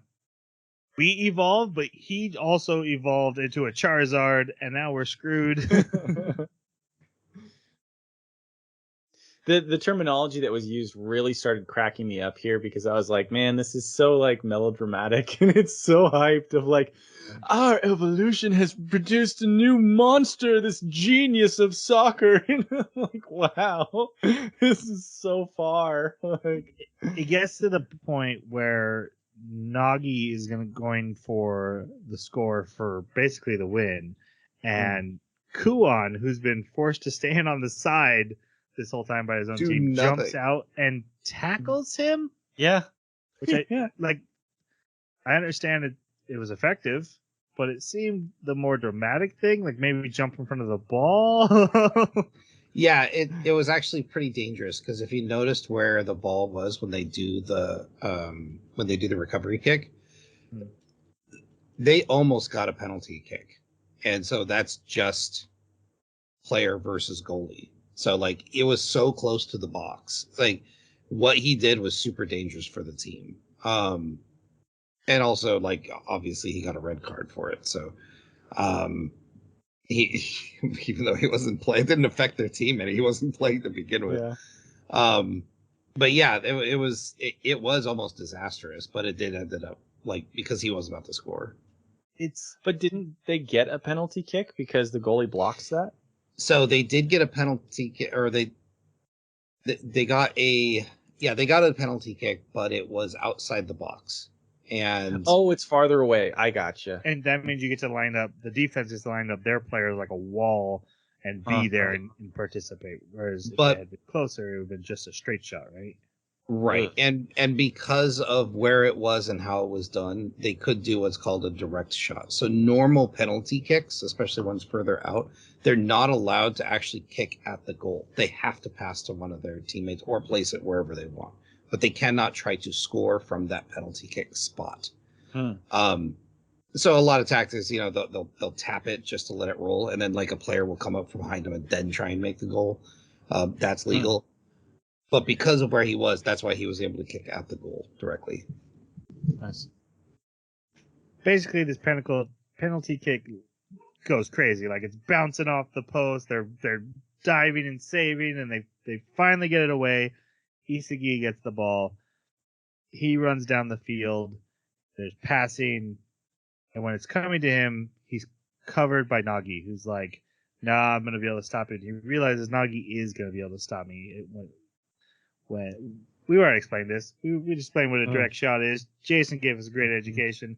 He does his direct shot to beat Nagi, scores the goal. They win the game. The first time that V has lost, and now Z is in the top 2, so they're going to win. Afterwards, they see the losers leaving while they're setting up their own feast, because now they've gotten in the habit of when they win, they buy a bunch of food with their points, and they share it all together, and they all share each other's meals instead of just having to have pickled radish for one guy and stuff. So there is some team camaraderie building one way or the other. And this is another opportunity where Isagi is like, I loved it. All those people weeping and gnashing their teeth as they leave in the hallway. He liked it. He is a very bad person. They are told that since Building 5 has finished their selection, now they have to wait for the other buildings to go through theirs. So they have to do intensive physical training until then. So they 10 do days. 10 days straight of nonstop training. And then they are taken to second selection, and they're all brought into a room together and learn that every building is Building 5, and that was the big lie. Yeah. He lied to them. He wanted everyone to think they were on the bottom of the barrel so they could get fired up and push themselves. And I was like, I gotta cross off that complaint about the. I loved his explanation actually. That's good. This is something I didn't know about Japanese culture. If this is true, that they don't have the kind of, because he talks about the best player in the world. He came from the slums, and basically, if he wasn't good, he was going to end up back in the slums. So that fire to be the best had real world consequences for not being the best. And so that's what this whole ruse was about, was Japanese culture. To not be the best was no big deal. And ending your career, there's a ton of people above you that are better. That mindset stoked the fire within these guys.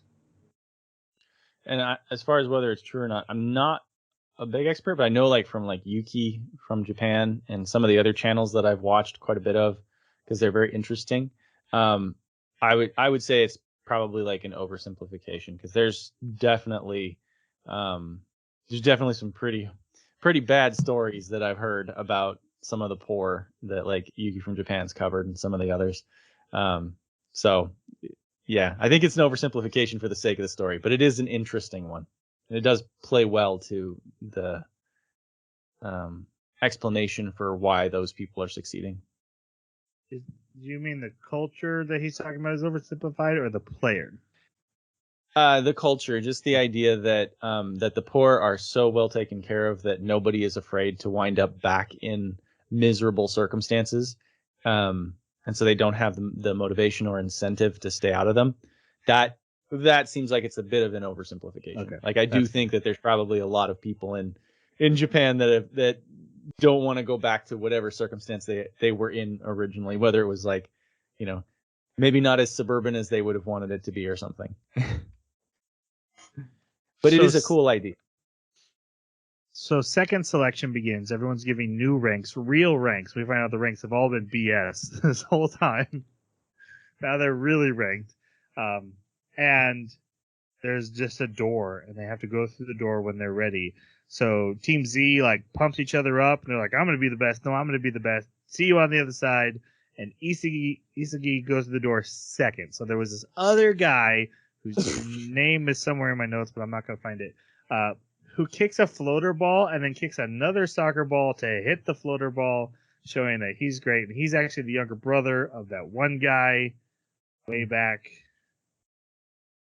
The professional. Before. Yeah. And Yeah, the he's the guy, shooter. The guy on the German team, right? and, Spain. Spain. and guess what? He's number one.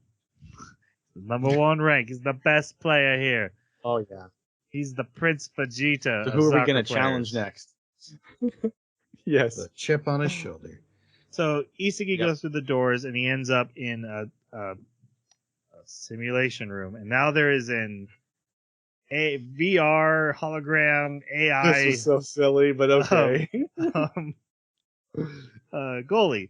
And he has to kick 100 goals against this goalie. And this goalie is programmed with the best goalie programming. He's based on the best goalies ever. However, because my whole issue up to this point has been like, they're playing against crappy goalies and crappy defense. It doesn't even matter. Okay, well, now you've added in a real, at least challenging goalie and it's equal for everyone. Okay, that took care of that other complaint I had.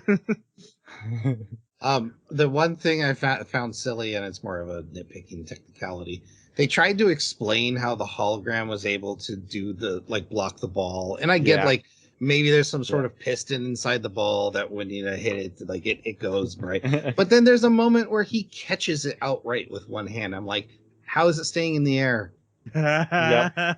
Nice try, anime. Because there's a weight.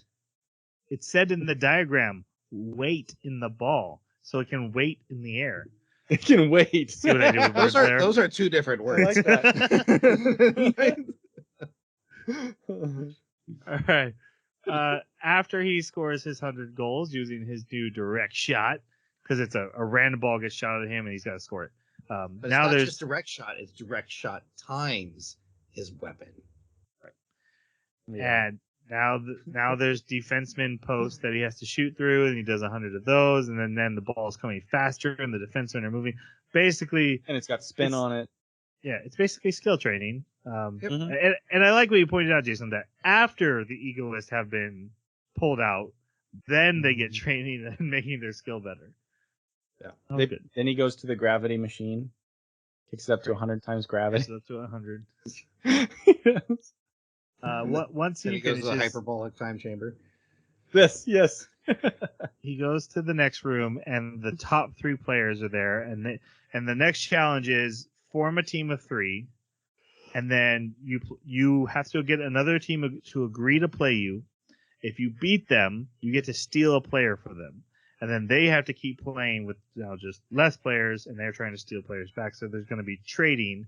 So you have to form this team of 3, and the top 3 players have already formed a team.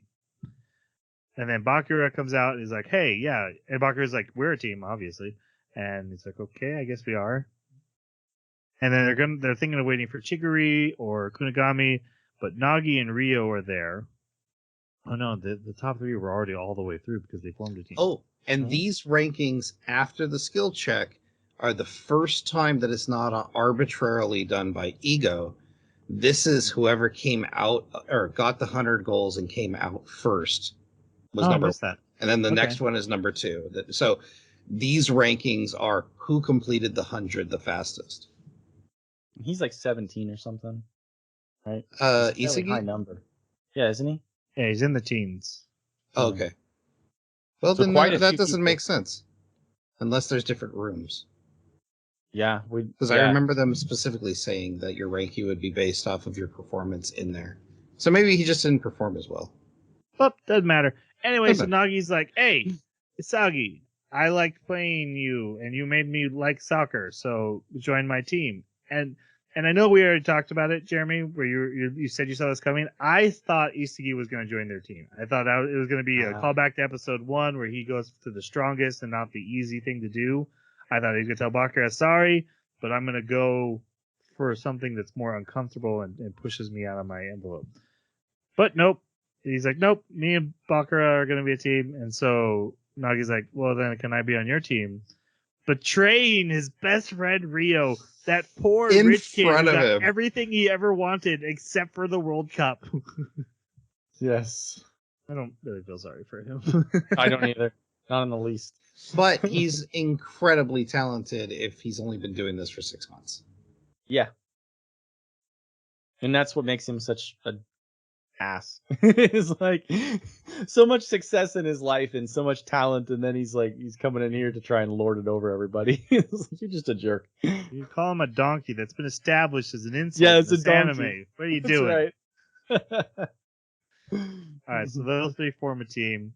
They all give each other fist bumps, and they get to the next one, and that's where the 1, 2, 3 player are, including the one guy who could kick a ball into a ball. And they're like, oh, and they learn the rules about challenging. They're like, okay, we'll just challenge like a weaker team that comes out or a team that has a player we really want. And then they're listening to these 3 guys talk, and one's like a coward, and one's like, it's all about glam, baby. And so dumb. he's a space dandy guy. Yes. And then the number 1 guy who's like, none of you matter. I could be on a team by myself. I don't care. I'm the best player here, and I'm just here to get revenge on my brother. Who is succeeding. That's a shonen trope where the main character's like, you're going to be my rival. And he's like, no, I'm rivals with something far beyond you. And then the main character beats him up and makes him realize he's not good enough yet to be the rival of the other guy. Anyway, so yeah, because overhearing this, Isagi's like, I want to fight them. And Bakura's like, yeah, we do. Yeah. And so they challenge them, and that ends the 12th episode. Yep. Any thoughts on where we're going? I like this more. I'm excited to see what happens after the 5th round. Like, how are they going to start paring down people after that? I'm excited to see the team switching. People who are enemies becoming friends. Does Isagi get stolen to a different team? That I'm excited to see. But I'm very interested to see how they wrap up the, like, how are we going to find the best? Because so far it's been teams, skill challenge, and now more teams. So it's like, Oh, and they're going to be using artificial goalies again now. Mm-hmm. Right. Strikers get to all be strikers. And it's 3-on-3. And that's where I think the goalie was just a trap. I think it was just a trap. Yeah. Just a trap. Yep. But I actually really like this. I think it's very interesting because like you're saying, the rule of being able to pick one person from the team that you defeat, and then all of the other players from that team have to go back to basically the big tank, and they get one more shot, and if they don't get picked, then they're out, basically. I think that's really interesting. It leaves enough room for Isagi's team to lose and for them to be broken up, but probably not until we have at least 1 or 2 burner characters added. because these three have had too much invested in them, I think, for the anime to kill them off. At least not for a while. Yeah, and that's what I like about this anime, is that having this sort of like Squid Game Survivor anime, premise means you're never really sure. But that's why I think Chigury's going home. They've set up everything so that Chigury has this bad leg, right, or potentially bad leg, and kind of wants to stop playing soccer, enjoys it, but wouldn't be that upset if he had to quit.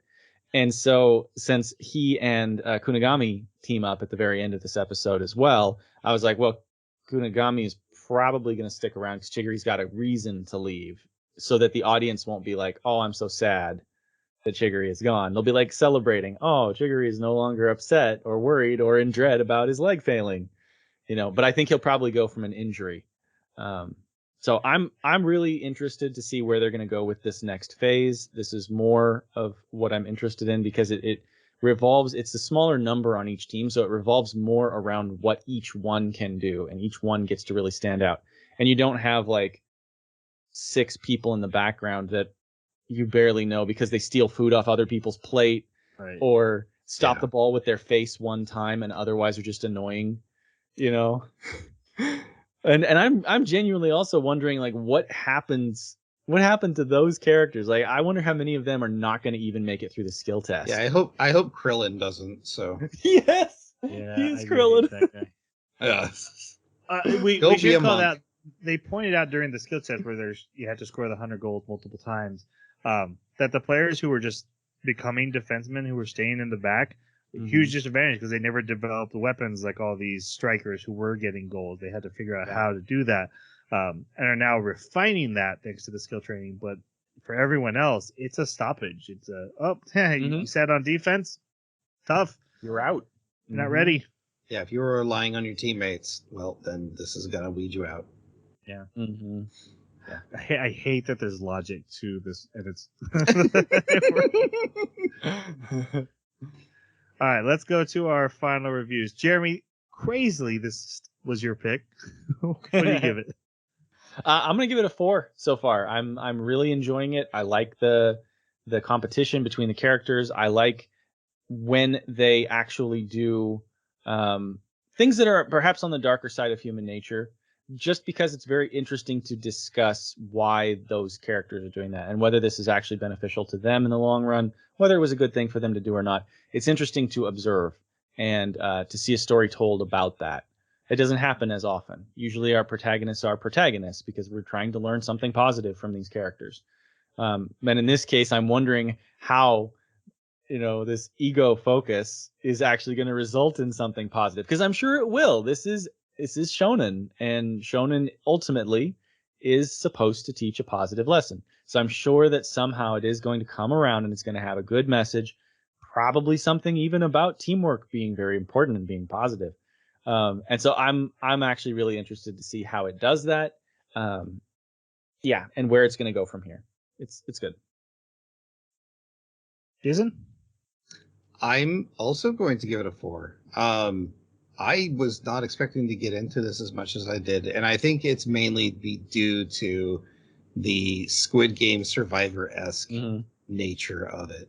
And like you, Troy, I have this innate disgust for the way they're kind of crapping all over teamwork, and also like the way they're treating each other. But on the other hand, the philosophy is fascinating, and like going, I don't like how correct they are in some of these assumptions. It just feels icky, but it's also really interesting to like do these mental experiments. So I'm very excited for the next half. 4 for me. I'm also just as interested as Jeremy is to see where they take the message, especially since they've made such a good argument for the message I don't like. Right. So, to the point where I'm like, I don't like this message, but you're mostly right. To see that if they decide to push back against their own message, and the real message being that teamwork was the real striker all along, something like that. That'll be interesting. I'm enjoying seeing where it's going. It's not what I would watch if I wanted a sports anime, but it is at least entertaining in that it's doing its own thing. It's not following all the conventional tropes of every other sports anime. So I'm gonna go with 3 right now, with a lot of potential to grow.